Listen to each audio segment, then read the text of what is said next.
Ang programang ito ay rated SPG. Striktong patnubay at gabay ng magulang ang kailangan. Maaaring may masiselang tema, lengguwahe, karahasan, sexual, horror o droga na hindi angkop sa mga bata. Talaga nakikipagtaguan ka sa akin, ha?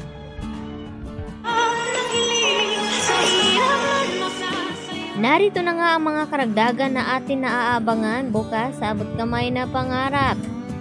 Nakatakas nga itong si Lynette dito sa mga kamay ng mga mandurukot at akyat bahay. Subalit nang makatakbo nga sila din Dr. Enriquez, dito naman na tinawag nila itong security at humingi nga sila ng tulong.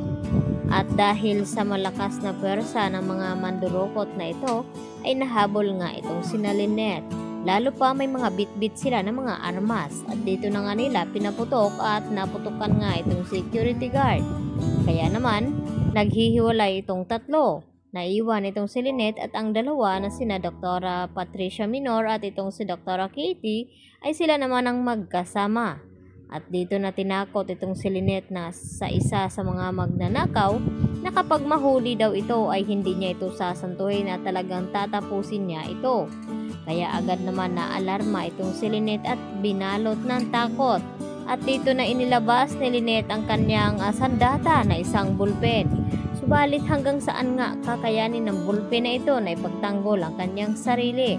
Kaya mas minabuti dito ni Lynette na makapagtagu-taguan sa humahabol dito sa kanya nang sa ganon ay mahirapan itong hanapin siya.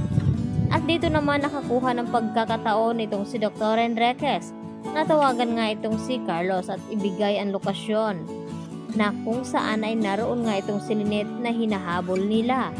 At nagulat naman itong si Carlos nang tumawag itong si Dr. Enriquez at sinabi ang mga iyon na baka mapahamak nga itong kanyang asawa at hindi niya mailigtas. At dito na banggit ni Harry ang tungkol sa kulay ng sasakyan ng mga mandurukot na ito. Kaya agad nila na mahanap at dahil kabisado nga at nakita rin ito ni Doc Carlos bago siya umakyat dito nga sa kanilang bahay. Samantala, tinawagan naman ni Zoe ang kanyang ina at kinamusta kung nakuha na ba daw nila itong pera na 100 million pesos. At good news naman na ibinalita ni Moira sa kanyang anak. At dito nga na sinabi ni Moira na puntahan itong kanyang lolo at bantayan. Baka makatakas nga ito. At dito rin na sinabi ni Zoe kapag nagpupumilit daw na tumakas ang kanyang lolo, ay dito sinabi ni Moira na may baril daw nakatago doon. At kung kinakailangan, ay paslangin niya ang kanyang lolo. At mariin naman na sagot dito ni Zoe na hindi daw niya kakayanin ang kanyang konsensya. Dahil hindi nga na siya gaano kasama katulad ng kanyang ina at kay Balahadja.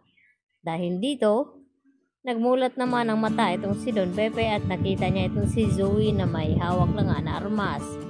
At dito naman, nabiglang darating itong si Kinito upang iligtas ang kanyang amo na si Don Pepe.